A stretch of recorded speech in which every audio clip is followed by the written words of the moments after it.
Hey guys, Michael from Copper vs Glass, and in today's video we're going to be taking a look at my Google Stadia game library. Now if you've been following the channel for maybe the last 6 months or so, you'll know that I have switched over to Google Stadia exclusively for all of my single player games. Now don't get me wrong, for multiplayer games I'm still using my Windows partition on my iMac, but for anything single player and for something that is available, I'm going to be playing it on Stadia. Now when I say available, that's mainly because sometimes there may be a single player game that you really enjoy playing, but it may be exclusive to another console, or maybe it hasn't yet come over to Google Stadia. For me though, I've actually been able to find a ton of games that I've never played, and some that I've wanted to play for a long time in the Google Stadia library, and that's where I'm playing them. Now I do have Stadia Pro, so that does mean that I do get a bunch of free games, and again I'm going to have a link in the description down below if you guys want to check out Stadia for yourselves, or just give it a try. Like I've said in some of my previous videos, it's actually surprised me how much I'm enjoying using Stadia on pretty much a daily basis. Now just for a little bit of housekeeping, obviously I can play Stadia on my Pixel 5, my iPad Pro, my iMac, and also on my TV, and actually my TV is the main place that I actually currently play. I do have a Chromecast Ultra and I do have the Stadia controller, so it's very simple to sit down, kick back, and play some of my favourite games on the big screen. And if there's any Stadia game on this list, or just in general that you guys want to see a full review for, let me know in the comments section down below, and I can do a full in-depth review playing exclusively on Stadia. I can give some stats in regards to the frame rate, and the network connection, and just in general how good the actual visuals look, so again, let me know in the comments if that's something you guys want to see. Now I'm not going to be doing these in any particular order, but I will be shouting out some of my favourite games and also showing you guys some gameplay while I'm talking about the games themselves. So first off then we have Guilt. Now this game for me, I haven't actually played all that much, and it was a Stadia Pro game, so I also didn't have to pay for it, which is something really awesome with Stadia. Now don't get me wrong, it's not necessarily my type of game, however if you're into kind of a discovery game and just one that doesn't really have too much in regards to action, then this is a great place to start. Now again, for me, if you're maybe older, then it's maybe not necessarily the game for you. However, if you are slightly younger, you do want to get into some gaming on the go, this is a great place to start. Next up then we have Little Nightmares. Now this one is actually kind of scary from time to time. Now you do control this one particular character going around all of these scary and a little bit creepy environments, and again the visuals look incredible. Now don't get me wrong, there is a newer version of this game out which we will get onto later on in the video, so for now I'll say that it's a pretty good game, but if you can get hold of the sequel, that in my opinion is definitely the way to go. Next up then we have the Sirius Sam Collection. Now back in the early 2000s, Sirius Sam was actually one of my favourite PC titles. Now don't get me wrong, it hasn't necessarily aged well in regards to the controls or in terms of the visuals, but with the Sirius Sam Collection, you actually get Sirius Sam 1, 2 and 3 all included with the full stories. So again, if you're looking for some really high octane action that can get a little bit crazy from time to time, then the Sirius Sam Collection is a great place to do that. Now don't get me wrong, like I mentioned, the controls themselves aren't necessarily the best, but that's pretty much across all platforms in my opinion. Yes, if you do want to play with a keyboard and mouse, that will be the best way to go, but overall it's a little bit of a crazy frantic game, and that's something you definitely have to get used to. Next up then we have a zombie game. This is Zombie Army Dead War 4. Now I've never played any of the previous Zombie Army games before, so I didn't really know what to expect, but it's basically kind of like a third person / first person action adventure game that takes a lot of cues from something like Gears of War in regards to the cover system, and it also takes some from the Sniper Elite games in regards to the actual gameplay and how the bullet drop and some of the slow-mo options and things actually look and feel. Overall, the game is actually really quite fun to play. Don't get me wrong, the story is very simple. Yes, it's maybe about 5 to 6 hours long, which isn't really too bad, but overall, it's not necessarily the best zombie game out there. Next up then we have the Turing Test. Now, this was a really different game for me. Now, I've played games like Portal in the past, for example, from the Half-Life series of games, and this was kind of similar in regards to the puzzles and that sort of aspect to it. The visuals look absolutely incredible. When you are going around the actual ship, it looks pretty photoreal in some sections. Now, don't get me wrong, some of the puzzles can be a little bit harder from time to time, but overall, I had a really fun experience trying to work my way through each individual level and do each individual puzzle and try and get to 100%. Now, the next 3 games were actually completely free with Stadia Pro. I downloaded them just to have a look and see how they feel, but I haven't played too much, so I'm going to kind of skip over them but still let you know what they are. So first up then we have Panzer Dragoon, we've then got the Elder Scrolls Online, and then we do actually have a specific Stadia Pro game, which again was kind of meant as a, this is Stadia, look at it, this is how it works sort of thing. A lot of party features, hub features, and it's called Crater, and okay, yes, it was fun for a little bit, but again, the player base isn't really there, so it's kind of died off, and I haven't actually played it since it came out. Next up then we have Doom 64. Again, the controls aren't amazing when you are using a Google Stadia controller, but if you're using mouse and keyboard for example, it is a really fun throwback experience. Doom was one of the best and first-person shooters available, and it shows there's a ton of features and actually some really awesome gameplay mechanics that have actually carried through to games even here in 2020 and 2021, so it was kind of a pioneer of its time along with Wolfenstein 3D. Next up we have the 2013 reboot of Tomb Raider, and this is actually the definitive edition. Now what that means is there's some extra visual fidelity that you don't get with the older versions on maybe an Xbox 360 for example.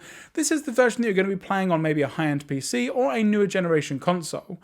Now again, some of the gameplay mechanics and some of the visuals look absolutely incredible, and playing on my TV with the Chromecast Ultra with Stadia Pro, I'm actually able to play at 4K resolution with a solid 60 frames per second frame rate. Now for me this is a really awesome action adventure game. Yes, the reboot was a little bit darker compared to the previous Tomb Raider games, but if you're looking for a really awesome shooter kind of game with a ton of puzzles to it, a load of exploration, crafting, plus a ton more, then again this one here on Google Stadia runs extremely well. We then have Destiny 2, and I'm not necessarily a huge fan of Destiny. This was kind of one of the launch titles of Google Stadia, which is why I currently have it. For me, I don't necessarily get the gameplay, everything's online, PvP, and yes, there is a storyline to it, but for me, I'm much more of a story-driven gamer. So again, yes, there is a backstory, but it doesn't really take front and center stage. There's a lot of, kind of exploration elements to it in regards to collecting loot, but there's also a ton of loot, and it can get a little bit confusing from time to time with exactly what you're meant to do and where you're meant to go. Now, don't get me wrong, millions of people still play Destiny 2 on a daily basis, but it's not necessarily the first-person shooter for me. Something that is for me though is PlayerUnknown's Battlegrounds. And this is a really awesome battle royale game. It was kind of one of the originals, and it's still up there with the top tier in regards to battle royale, first one to survive, first one to win, and it's a really great experience. There's also been a ton of updates, so in regards to map changes, you've got different options in regards to game modes, weapons, the visuals have had a bit of a bump as well, and overall it's a really great experience. Now like I mentioned, I do mainly play single player games on my Stadia, but with PlayerUnknown Battlegrounds, yes, it is all online, but for me, it's actually quite a slow-paced battle royale, so I'm actually able to play it perfectly fine with my internet connection and using everything from the cloud. I've not really had any issues, I have had some wins, and overall the connection itself, visuals look incredible. Sniper Elite 4 is just one of those games that I had to try based on seeing some videos online.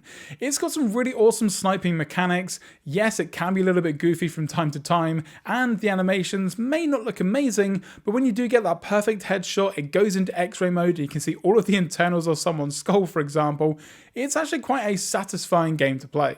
But again, not really too much in regards to story. Gameplay is incredible, visuals look pretty good, overall a ton of fun. Superhot was also one of those games that I'd seen a ton of videos on and seen a load of reviews for, and I had to try it out for myself. It's kind of a strange experience. Every time you move or shoot or really do any action in the game, all of the enemies do the same thing and move also. However, if you do stand completely still, time slows down to a crawl, and you're able to kind of figure out exactly what you need to do, how to do it, and in the most efficient way. Now, yes, there is a lot of trial and error to this game, but once you do complete a level and then you see it run through at normal speed, it's a really good feeling. Far Cry 5 is one of those games that I did actually pay for in the Google Stadia sale. Now that's another thing that I want to talk about with my games library. A lot of the games that I've purchased I didn't actually get for full price because Stadia has a ton of sales on and they come up quite often as well. So for me, Far Cry 5, which again, yes, isn't the newest game, but it's pretty new and it only cost me around £10 here in the UK. So for one of these sort of open world games with a load of first person shooter elements to it, I thought that was actually quite good. The visuals also look incredible. Playing on my iPad Pro with the smaller display but the super high refresh rate looks really nice. And again, playing on the TV, full screen, full immersive sound, it's a great gaming experience. Now Figment is one of the newer games that I've got on Stadia. I haven't really put too much time into it, but again, what I have played, it has a really nice art style. It's kind of cel shaded, comic book, paper cutout, kind of look and feel to it. It's got some really nice puzzles and a really intriguing story that I'm really looking forward to play. Next up then we have Cyberpunk 2077. Now, yes, there's been a lot of controversy around Cyberpunk. You still actually can't buy it on the PlayStation Store. Some of the older generation consoles don't really have that good in terms of visuals, frame rates, or gameplay experience. The best place to play it currently is actually on PC, and just below that isn't going to be one of the new PS5 or the new Xbox consoles. It's actually going to be Google Stadia because it looks, feels, and plays exactly like it does on a PC. Now, yes, don't get me wrong, you do have some more options in regards to visuals on PC with frame rate uncapped and different resolutions and things, but for me, Cyberpunk runs extremely well on Stadia. Now, I've actually put in around 4 or 5 hours into Cyberpunk. I haven't played through the whole story yet. I've actually been doing a ton of side missions and things that are quite fun. Some of the side missions are actually really long and intriguing, and some of them are actually better than some main story missions. But overall, really great game. Yes, if you do have an older console, sorry for you guys playing on those, but if you do have Google Stadia or even a high-end PC, this game is actually incredible. Next up then, and one of the only racing games on this list, is Grid. Now this is a kind of simulation / arcade racer. The controls aren't anything like, for instance, like Gran Turismo, and you can't also drift around corners with incredible speed, but overall it's got some really nice gameplay precision to it. The visuals are also extremely nice, the car models are amazing, and you've also got a ton of different background elements with the tracks that you play on as well that mixes it up, and again it just looks really nice and plays nice also. Now the sound quality is also extremely good. Each engine or even each spec of car sounds completely different. Some sound a lot more meaty, some muscle cars sound really good as well. But overall, if you do want to get lost in a racing game on Stadia, this is probably one of the better, if not the best options available. We've also then got a Power Rangers fighting game. Again, haven't really played this one too much, but it's Power Rangers. I was born in the 80s / 90s, so this is right up my street. We've also then got Assassin's Creed Odyssey. Now again, for me, this was one of the ones that was on sale for around £10. Visually, it looks incredible, plays like an Assassin's Creed game, but the setting itself in Greece, ancient Greece, looks really nice. There is a ton of stuff to explore, loads of things to unlock. The gameplay is actually really smooth, more sort of RPG elements to it compared to maybe previous Assassin's Creed games, but a really great experience nonetheless. Then we've got another 3 games that I've downloaded but I haven't really yet played. We've got a Hello Neighbor, which again from the gameplay that I've seen online looks really fun to play.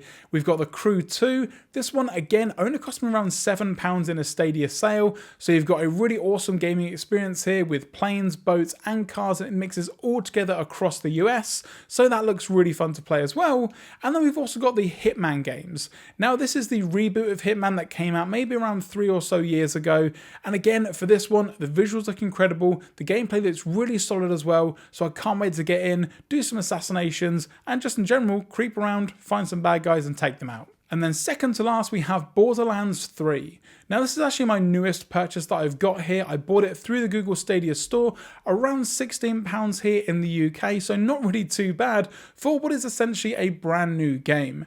Now I've played pretty much all of the previous Borderlands games, and I played them on the Xbox 360, so that was a really good experience, so I'm really excited to jump back into the world of Pandora, see exactly what it's got to offer, see all the tons of new guns that I can have. There's billions of gun combinations to choose from. The visuals look really great this time round, and just in general the gameplay is fun, fast, and there's a lot to it. And then lastly, and the game that I have played most recently, is Journey to the Salvage Planet. Now, if you've played anything like No Man's Sky, it's kind of similar to that, but apart from you don't have a ship, you can't go to multiple different planets as far as I'm aware so far that I've played, but it's all about finding resources, crafting materials, and trying to get off the planet that you're currently stuck on. There's a load of enemies that you need to watch out for, loads of different materials that you need to find, loads of stuff to craft, and it's just a really great, simple game experience. Now, don't get me wrong, it's not the most complicated game out there, but if you do want to sit down for a couple of hours, kick back and explore this fascinating world, this is a great game to do that in. And that's going to do it, guys, for what is in my Google Stadia library. Now, if there's any games that you guys want to know more about or that you're currently playing, let me know in the comments section down below. Or if there's anything on Stadia that I don't currently have that you think I should check out, then again, let me know in the comments section. I'll also be doing an update to this video in around 6 months' time, again, using Google Stadia for all of my single-player games, so make sure that you're subscribed to see exactly how my game library is evolving. If you guys want to see any more videos with regards to Stadia, Stadia games, or anything cloud related, let me know by leaving a thumbs up down below. If you have any questions or comments, again, down in the comments below or on Twitter at copper_glass. If you're not already subscribed, now's a great time to do so. And once you've hit that subscribe button, don't forget to turn on notifications so you're notified anytime I post a new video here on the channel. I'm Michael from copper_glass. Thanks very much for watching, and I will catch you guys in the next video.